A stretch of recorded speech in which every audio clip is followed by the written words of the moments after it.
Bueno, yo soy José Antonio Valdés Castellanos, soy del grupo 01 de Ingeniería Electrónica Mecatrónica y voy a hablar sobre el formado y conformado, ¿ok?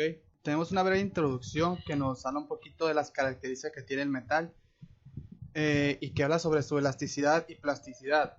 Bueno, ¿qué es la elasticidad? Es cuando los átomos recuperan su posición original, o sea, si tú aplicas una fuerza hacia afuera del metal y quitas esa fuerza, el metal puede llegar a su forma original nuevamente. No digo que todos los metales puedan, no todas las piezas pueden, pero...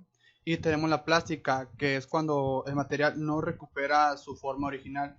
Si tú, por ejemplo, agarras una pieza de 1 centímetro y la expandes, va a quedar con la expansión tal cual. Si la expandes 3 centímetros, va a quedar de 3 centímetros, no volverá a 1 centímetro. Aquí tenemos una gráfica relación de esfuerzo de deformidad, donde nos muestran dónde está, hasta dónde llega la región elástica y la plástica, y al final de nuestra gráfica podemos ver dónde se origina una fractura, cuando la pieza se rompe, se fractura. Para el fundamento del formado de metales, estamos hablando aquí, se necesita aplicar un esfuerzo o una fuerza para deformar plásticamente el metal y que éste se estire y obtenga una forma que nosotros necesitamos.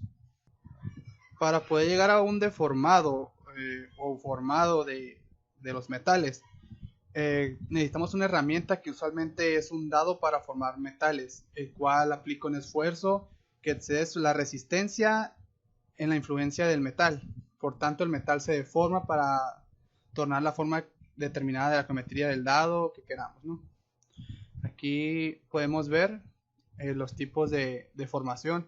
Dice, la primera es la comprensiva, es cuando aplastamos el metal. Por ejemplo, si nosotros queremos hacer que una tira de metal se haga un cubo, pues lo aplastamos, ¿no? Tenemos la de expansión, por decirlo así, que es la de tensión.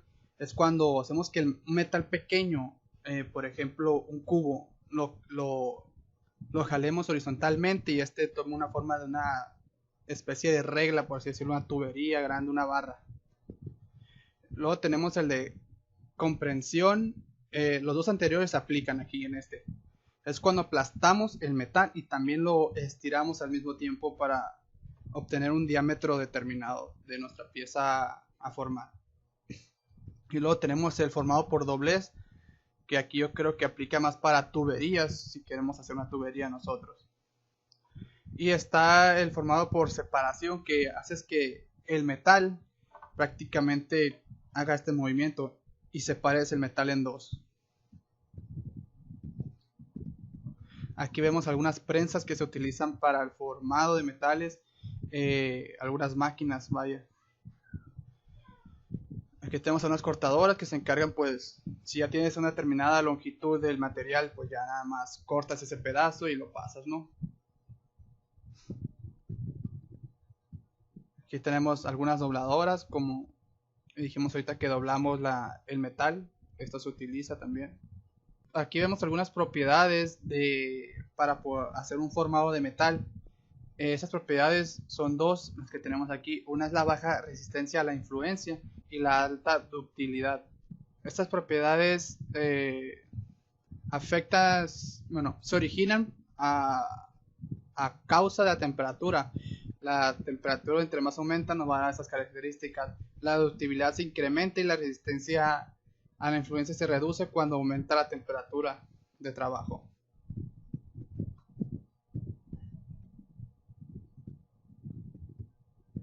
Ahora vamos a hablar de los efectos que crea trabajar con cierta temperatura y se clasifican de la siguiente manera. Tenemos el trabajo en frío, el trabajo en tibio y el trabajo en caliente. El trabajo en tibio está entre el frío y el caliente, a una media, por así decirlo. Ahora vamos a pasar a los ejemplos de un conformado de metal. Para empezar tenemos la forja, que es cuando el metal es aplastado, que eso ya lo explicamos ahorita, que dijimos es cuando se aplasta el metal. En este caso, pues a veces es un pistón, la mayoría de los casos es un pistón que aplasta el metal. Este metal está a una cierta temperatura para que sea fácil de obtener la forma. También tenemos el el laminado, el trefilado o estirado, la extrusión, embutido, doblado, cortado. Ahí vemos una especie de rodillos que se encargan, tiene la misma aplicación como si fuera una aplanadora de pavimento, que por eso está hecho bola en metal, o en este caso está grueso. Estos rodillos se encargan de hacerlo delgado. También tenemos la forma de que pasa como una especie de mismo pistón, pero de diferente forma el molde donde se coloca para obtener una forma de tubería, por ejemplo. Aquí podemos observar los trabajos que se hacen en caliente, que se puede obtener con un trabajo en caliente. Por ejemplo, tenemos los lingotes, los obtenemos redondeados, etcétera, ¿no? Diferentes figuras del moldeado en caliente. El trabajo del metal en caliente, las características que tenemos aquí es que por encima de temperatura mínima de electrización, la forma de la pieza se puede alterar significativamente cuando está a una gran temperatura, por eso es que opta por otra forma cuando se la damos nosotros. No necesita tanta potencia, ya que al calentarse el metal es muy manejable y por eso obtenemos piezas muy sencillamente, la verdad. El trabajo en caliente no altera las propiedades del metal, o sea que no se endurece cuando este se enfría, no se endurece más de lo que ya estaba, vuelve a su misma dureza. Se necesita menos energía para poder llevar a cabo este proceso y se oxida mucho menos el metal al estar en caliente. Aquí vemos un poco de los materiales que se usan en cada parte del trabajo de metal en caliente. En el laminado tenemos sus materiales, ¿no?, que se usan, las aleaciones, los metales puros. En el forjado, sus materiales que se utilizan en este mismo lugar. Aquí podemos ver algunas tecnologías que se utilizan para tener el conformado en caliente. La laminarización, la forja, la extrusión, estirado, el doblado, embutido. Eso ya lo mencioné ahorita, que es cuando se le da la forma a la pieza con ciertas piezas. La laminación caliente es cuando nosotros tenemos el metal ya caliente y queremos que tenga, por ejemplo, hacer una barra metálica. Entonces tenemos dos rollos por los cuales están girando.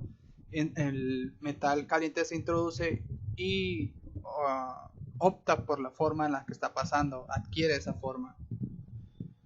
Aquí tenemos un ejemplo también de si queremos que el metal sea más, o la lámina que sea más delgada.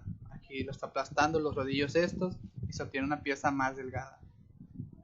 Aquí tenemos algunos ejemplos de donde está cuadrado nuestro pedazo y obtenemos una viga de acero. Aquí está el de las planchitas, el de los rodillos pequeños, la hace más pequeña, hace rollos de lámina, varillas, barras, etcétera. Aquí tenemos un poco más de ejemplo de los rodillos. Cada rodillo pues tiene diferentes características que lo hacen más grande, más pequeño, un poco más grueso, etcétera. Aquí tenemos algunos molinos donde pasa, a veces se regresa por el mismo proceso la pieza. Las características que tenemos en el trabajo de metal caliente, bueno, es que las impurezas en forma de inclusión son destrozadas y destruidas a través de metal, o sea que tenemos un índice menos de eso para que el metal sea mucho mejor puro, mucho más puro. Algunas ventajas que tenemos por el trabajo de metal caliente es que las propiedades físicas generalmente se mejoran, principalmente debido al refinamiento del grano, la ductibilidad y la resistencia al impacto se perfeccionan, ya que no lo estamos golpeando, no estamos obligando a que cambie su forma con fuerza, sino que con temperatura. Esto hace que sea mayor, manejable, entonces adquiere mejores formas. Para las industrias es mejor, por ejemplo, si tú quieres hacer una puerta de un carro, nada más agarras una lámina, la calientas y la pasas por un molde, una deformación, un trabajo y obtienes cierto ángulo, cierta figura, demasiado fácil que si la quisieras nada más obtener cortándola con una pulidora, teniendo que soldar en todas partes. Ahí el metal ya se está ¿cómo puedo decirlo? Se está está entrando demasiadas impurezas, haciendo demasiado feo, y en cambio con la temperatura pues es mucho más fácil, ¿no? También, pero sí que existen algunas desventajas.